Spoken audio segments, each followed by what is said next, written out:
మనం చూస్తున్నాం senior most politician అలాగే ఒక మాజీ మంత్రి ఆయనపైనే ఇంత ఘోరంగా దాడి చేస్తున్నప్పుడు పోలీసులు కనీసం యాక్షన్ తీసుకోలేని పరిస్థితి.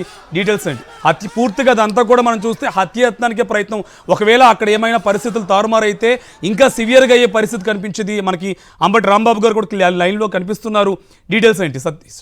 కార్తీక్, ఆంధ్రప్రదేశ్ రాష్ట్ర చరిత్రలోనే ఎప్పుడూ లేని విధంగా ఏ మాజీ మంత్రి ఇంటిపైన, ఏ రాజకీయ నాయకుడి ఇంటిపైన కూడా జరగనటువంటి ఒక దాడి, హత్యాయత్నం అనేది తెలుగుదేశం పార్టీకి సంబంధించినటువంటి నాయకులు, కార్యకర్తలు, రౌడీలు కలిసి వచ్చి అంబటి రాంబాబు ఇంటిపైన, ఆయన క్యాంప్ ఆఫీస్ పైన, ఆయన ఇంటిపైన దాడి చేయడం, అంబటి రాంబాబు పైన హత్యలు చేయడానికి, అంబటి రాంబాబుపై హత్యాయత్నానికే వచ్చారని చెప్పొచ్చు. మనం చూస్తున్నాం ఆ దృశ్యాల్లో.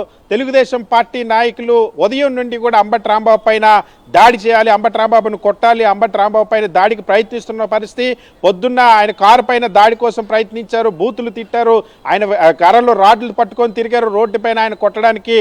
అవే కర్రలు రాడ్లతో మళ్ళీ ఇప్పుడు ఆ తెలుగుదేశం పార్టీకి సంబంధించినటువంటి వందల మంది, ఆ తెలుగుదేశం పార్టీకి సంబంధించినటువంటి కార్యకర్తలు ఉన్నారు, నాయకులు ఉన్నారు, కొందరు రౌడీలు వెంటేసుకొని వచ్చారు. అంబటి రాంబాబు ఇంటిని ధ్వంసం చేశారు, ఆ ఇంటిని మొత్తం చిన్న భిన్నం చేశారు.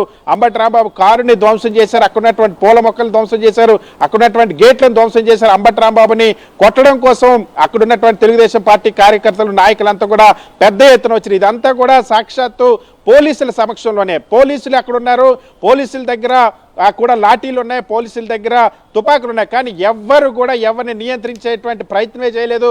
కళ్ళ ఎదుట దాడి చేస్తుంటే వాళ్ళు వెనకాల వీళ్ళు పరుగులు తీస్తున్నారు తప్ప ఒక్కరి పైన కూడా లాఠీ చార్జ్ చేసి అక్కడి నుండి వాళ్ళు చెదరగొడితే ఈ దాడి జరగకుండా ఉండేది. కానీ ఆ ప్రయత్నమే పోలీసులు ఎక్కడ కూడా చేయనటువంటి పరిస్థితి. ఎందుకంటే ఇక్కడ సాక్షాత్తు తెలుగుదేశం పార్టీకి సంబంధించినటువంటి శాసనసభ్యురాలు గల్లా మాధవి వాళ్ళందరినీ తీసుకొని వచ్చారు. అక్కడ ఉన్నటువంటి కార్పొరేటర్లు, టీడీపీ నాయకులు, వివిధ నామినేటెడ్ పోస్ట్ ఉన్నటువంటి టీడీపీ నేతలంతా కూడా కలిసి వచ్చి దాడి చేసినటువంటి పరిస్థితి. అంబటి రాంబాబు పైన ఉదయం నుండి కూడా టార్గెట్ చేసుకునే ఉన్నారు.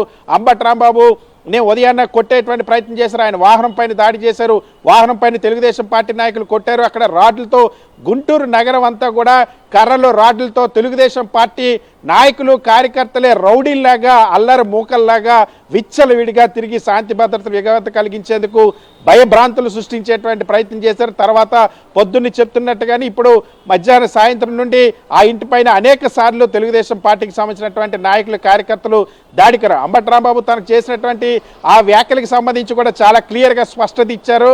నేను ఎక్కడా కూడా చంద్రబాబును ఉద్దేశించి ఆ మాటలు మాట్లాడలేదు. నన్ను ఎవరైతే బూతులు తిట్టారో, నన్ను ఎవరైతే వాడకూడిన పదజాలంతో తిట్టారో వాళ్ళని ఉద్దేశించి ఆ స్పర్ ఆఫ్ ది మూమెంట్లో ఆ మాటలు వచ్చి అవి కూడా నేను మాట్లాడకుండా ఉండాల్సిందే అని విచారం కూడా వ్యక్తం చేశారు. అయినప్పటికీ కూడా కొద్దిసేపటికే ముందు పోలీసుల సమక్షంలోనే, పోలీసులు ఉంటుండగానే పోలీసులు దాటుకొని వందల మంది రౌడీలు కర్రలు, అదేవిధంగా రాడ్లు పట్టుకొని వచ్చి దాడి చేసినటువంటి పరిస్థితి. ఆంధ్రప్రదేశ్ రాష్ట్ర చరిత్రలో ఎప్పుడు ఏ ప్రభుత్వంలో కూడా ఇంత దారుణంగా ప్రతిపక్ష నాయకులకు సంబంధించినటువంటి ఇళ్లపైన ఇంత క్రూరాతి క్రూరమైనటువంటి దాడులు జరిగినటువంటి దాఖలాలు లేవు. చంద్రబాబు ప్రభుత్వంలోనే, కూటమి ప్రభుత్వంలోనే గతంలో అనేక సార్లు ఎన్నికల ఫలితాలు వచ్చినప్పటి నుండి వల్లభనేని వంశీ ఇంటి మీద కానీ, తర్వాత గుడివాడ కొడాలి నాని నివాసం పైన కానీ ఇలాంటి దాడులు చేస్తూనే వచ్చారు. మళ్ళీ ఇప్పుడు ఎప్పుడైతే ఈ అంశానికి తిరుపతి లడ్డూ విషయంలో ఒక క్లియర్ కట్ సిబిఐ రిపోర్ట్ వచ్చిందో, జంతువుల కొవ్వు కలవలేదని చంద్రబాబు చేసిన ప్రచారం, లోకేష్ చేసిన ప్రచారం, పవన్ కళ్యాణ్ చేసిన ప్రచారం పచ్చి అబద్ధాలని సిబిఐ ఎప్పుడైతే నిర్ధారించిందో అప్పటి నుండి కూడా డిఫెన్స్లో పడినటువంటి ప్రభుత్వం వైఎస్ఆర్ కాంగ్రెస్ పార్టీ నాయకులపైన దాడులకి ఉసుగొలుపుతున్నటువంటి పరిస్థితి. నిన్నటి నుండి ఇదే సంస్కృతిని అలవాటుగా మార్చుకున్నటువంటి పరిస్థితి. నిన్న ఉదయం భూమన కరుణాకర్ రెడ్డి ఇంటిపైకి రౌడీ మోకల్ని తెలుగుదేశం పార్టీ పంపించింది. అదేవిధంగా నిన్న సాయంత్రం విడుదల రజని ఆ గుడిలో పూజలు చేయడానికి వెళ్ళినప్పుడు ఆమె పైన దాడికి తెలుగుదేశం పార్టీ కార్యకర్తలు ప్రయత్నించారు. ఇవాళ ఉదయం మళ్ళీ అంబటి రాంబాబు పైన దాడికి ప్రయత్నించారు. అంబటి రాంబాబు కారు పైన దాడి చేశారు. అదేవిధంగా వినుకొండలో బొల్లా బ్రహ్మనాయుడు, మాజీ ఎమ్మెల్యే బొల్లా బ్రహ్మనాయుడు పైన దాడికి ప్రయత్నించారు. ఆ తర్వాత మళ్ళీ ఇప్పుడు స్వయంగా మాజీ మంత్రి అంబటి రాంబాబు నివాసం పైన ఈ స్థాయిలో దాడి ఇప్పటి వరకు ఆంధ్రప్రదేశ్ రాష్ట్ర చరిత్రలో ఏ ప్రభుత్వంలో కూడా ఇంత నీచమైనటువంటి, ఇంత క్రూరమైనటువంటి, ఇంత దారుణమైనటువంటి దాడి జరిగినటువంటి సంఘటనలు లేవు. చంద్రబాబు ప్రభుత్వంలో సాక్షాత్ ఇది ఎక్కడో కాదు, ముఖ్యమంత్రి చంద్రబాబు నివాసం ఉండేటువంటి జిల్లాలో ఈ వికృతమైనటువంటి, విచక్షణరహితమైన దాడి జరిగింది, హత్యాయత్నం జరిగింది. ఇంకొక వైపు సాక్షాత్తు డీజీపీ హెడ్ క్వార్టర్ కూడా అదే గుంటూరులో ఉంటుంది, అదే గుంటూరు జిల్లాలో ఉంటుంది. ఆ జిల్లాలోనే ఇంత దారుణంగా పోలీసుల సమక్షంలోనే ఒక మాజీ మంత్రి పైన ఇంత దారుణమైనటువంటి దాడి జరగడం పట్ల రాష్ట్ర ప్రజలంతా కూడా భయభ్రాంతులకు గురవుతున్నటువంటి పరిస్థితి. ఎందుకంటే ఈ రాష్ట్రంలో ప్రశ్నించేటువంటి అంబటి రాంబాబుని ఎప్పటి నుండో అనేక రకాల కేసులు పెట్టాలని ఇప్పటికీ అనేక సార్లు ప్రయత్నించారు. దాదాపుగా 9 కేసులు ఇప్పటికే అంబటి రాంబాబు పైన నమోదు చేశారు. అంబటి రాంబాబు ప్రశ్నిస్తారు కాబట్టి, నిలదీస్తారు కాబట్టి, విమర్శిస్తారు కాబట్టి అంబటి రాంబాబు గొంతు నొక్కడం కోసం ఆయన కేసులు పెట్టేటువంటి ప్రయత్నం చేశారు. ఇప్పుడు ఏకంగా భౌతిక దాడికి తెగబడ్డారు. అంబటి రాంబాబు ఇంటి మీదకి 100 మంది కర్రలు రాడ్లతో వచ్చినటువంటి పరిస్థితి. అంబటి రాంబాబుపై హత్యాయత్నం కోసమే అంబటి రాంబాబు దొరికితే చంపుదామంటే అక్కడ బహిరంగంగానే మాట్లాడుకుంటూ వచ్చి కొడుతున్నటువంటి పరిస్థితి. పోలీసుల సమక్షంలోనే కర్రలు రాడ్లతో కొట్టినటువంటి పరిస్థితి. ఇంత దారుణమైనటువంటి దాడి ఆంధ్రప్రదేశ్ రాష్ట్ర చరిత్రలో ఏ రాజకీయ పార్టీకి సంబంధించినటువంటి మాజీ మంత్రి నివాసం పైన కూడా జరగనటువంటి గత 18 నెలలుగా ఏ విధంగా అయితే రెడ్ బుక్ పేరుతో అరాచకం సృష్టిస్తుందో, సాధారణంగా ఎక్కడైనా సరే శాంతి భద్రతలు విఘాతం కలిగించకుండా రాష్ట్ర ప్రభుత్వాలు జాగ్రత్త పడాల్సినటువంటి అవసరం ఉంటుంది. కానీ ఇక్కడ ప్రభుత్వంలో అధికారంలో ఉన్నటువంటి అధికార పక్షమే శాంతి భద్రతలు విఘాతం కలిగిస్తుంది, అధికార పక్షమే రౌడీయిజం చేస్తుంది, అధికార పక్షమే దాడులు చేస్తుంది, అధికార పక్షమే మనుషులు చంపడానికి కర్రలు రాడ్లతో వెళ్తున్నటువంటి పరిస్థితి. అధికార పక్షానికి సంబంధించిన వాళ్ళే ఆస్తులు ధ్వంసం చేస్తున్నటువంటి పరిస్థితి. ఆంధ్రప్రదేశ్ రాష్ట్ర చరిత్రలో ఎన్నడూ లేనటువంటి సంస్కృతి ఇది. కేవలం చంద్రబాబు ప్రభుత్వంలో, ప్రస్తుతం కూటమి ప్రభుత్వంలోనే ఈ దారుణం జరుగుతుంది. ప్రస్తుతం మాజీ మంత్రి అంబటి రాంబాబు ఈ నివాసం వద్ద తీవ్ర ఉద్రిక్త పరిస్థితులు నెలకొన్నాయి. అంబటి రాంబాబు నివాసాన్ని విధ్వంసం సృష్టించారు. ఆయన ఇంట్లోకి వెళ్ళారు, రౌడీలు చొడబడ్డారు, కర్రలతో కొట్టారు, రాడ్లతో కొట్టారు, అక్కడ ఉన్నటువంటి వస్తువులన్నీ ధ్వంసం చేశారు. అంబటి రాంబాబుని కూడా వైఎస్ఆర్ కాంగ్రెస్ పార్టీ అక్కడ కార్యకర్తలంతా ఆయన చుట్టూ వలయంగా ఉండి కాపాడేటువంటి ప్రయత్నం చేస్తారు. అయినప్పటికీ కూడా ఇంకొక వైపు పోలీసుల సహకారంతో మరింత రెచ్చిపోతున్నటువంటి పరిస్థితి. అంబటి రాంబాబు క్యాంప్ ఆఫీస్ పైన, అంబటి రాంబాబు నివాసం పైన కూడా విచ్చలవిడిగా విచక్షణారహితంగా దాడి చేస్తున్న పరిస్థితి, తీవ్ర ఉద్రిక్త పరిస్థితి ఇక్కడ నెలకొంది. కార్తీక్, సతీష్, మనం చూస్తున్నాం ఇదంతా ఒక పక్కా ప్లాన్ ప్రకారం ఇదంతా చేశారు. ఇంకోవైపు మెయిన్ ఇక్కడ చర్చించుకోవాల్సింది పోలీసుల పాత్ర. పోలీసులు కనీసం ఆ నిలువరించే ప్రయత్నం కూడా చేయట్లేదు. ఎందుకంటే అంత విధ్వంసం చేస్తున్నప్పటికీ వాళ్ళు ఇంకా తోడ్పాటును అందిస్తున్నారు తప్ప ఎక్కడ ఆపిన పరిస్థితి కనిపించట్లా. ఒకవేళ ఇవాళ అక్కడ ఉండుంటే వీళ్ళ ఆవేశానికి హత్య ఖచ్చితంగా జరిగి ఉండేది. ఖచ్చితంగా అక్కడికి వచ్చిన వాళ్ళ ఉద్దేశం వాళ్ళు బహిరంగంగానే రోడ్డు మీద చెప్తున్నటువంటి పరిస్థితి. మేము అంబటి రాంబాబుని చంపుతాం, రా బయటికి రా అంటూ మాట్లాడి మరి దాడి చేసినటువంటి పరిస్థితి. అక్కడ మనం చూస్తుంటే ఆ విజువల్స్లో చాలా స్పష్టంగా ఒకవైపు తెలుగుదేశం పార్టీకి సంబంధించిన నాయకులు, కార్యకర్తలు, వాళ్ళతో పాటు వచ్చినటువంటి రౌడీలు, అల్లరి మోకలు అంతా కూడా కర్రలతోనూ రాడ్డులతోనూ కొడుతూనే ఉన్నారు. వాహనాలను ధ్వంసం చేస్తూ ఉన్నారు, పూల మొక్కలు ధ్వంసం చేస్తూ ఉన్నారు, ఆ ఇంట్లో ఫర్నిచర్ ధ్వంసం చేస్తూ ఉన్నారు, ఇంటిని ధ్వంసం చేస్తూ ఉన్నారు, గేట్లను ధ్వంసం చేస్తూ ఉన్నారు, తలుపును ధ్వంసం చేస్తూ ఉన్నారు. వీటన్నిటిని ధ్వంసం చేసి ఫర్నిచర్ని ఎలా ఎత్తి పడేస్తున్నారు చూస్తున్న పరిస్థితి. ఇవన్నీ జరుగుతుంటే అక్కడ ఉన్నటువంటి పోలీసులు దాదాపుగా 10ల సంఖ్యలో పోలీసులు ఉన్నారు. వాళ్ళ పోలీసులకు కూడా వాళ్ళ చేతులు కూడా లాఠీలు ఉన్నాయి.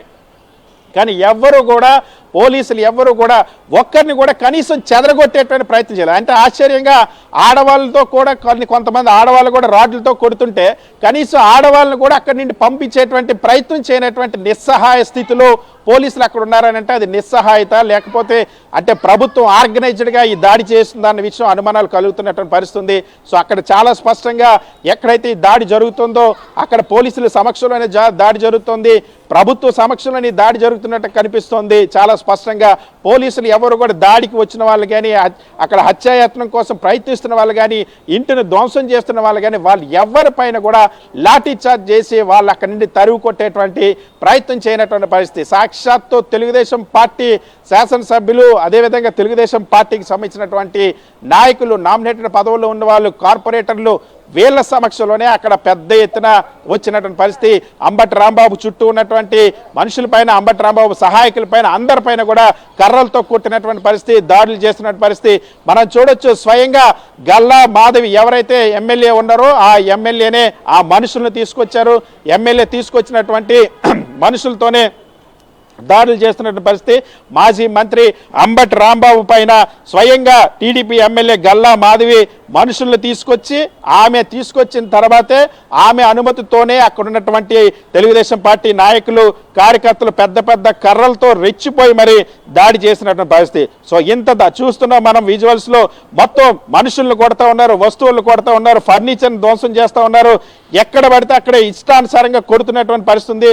పోలీసుల సమక్షంలో మనం ఈ విజువల్స్లో చూడొచ్చు. చెప్పొచ్చు. పోలీసులు వాళ్ళ చేతిలో లాఠీలు దేనుకున్నాయి అనుకున్నారో లేకపోతే వాళ్ళు అక్కడ ఎందుకున్నాం అనుకున్నారో అర్థం కానటువంటి పరిస్థితి. పోలీసుల సమక్షంలోనే వాళ్ళు అలా ధ్వంసం చేస్తుంటే పోలీసులు వాళ్ళని ముద్దాడుతున్నట్టుగా ఎంత దారుణంగా, ఎంత నిస్సహాయకంగా, ఎంత నిర్లక్ష్యంగా వ్యవహరిస్తున్నారో అక్కడ అర్థమవుతుంది.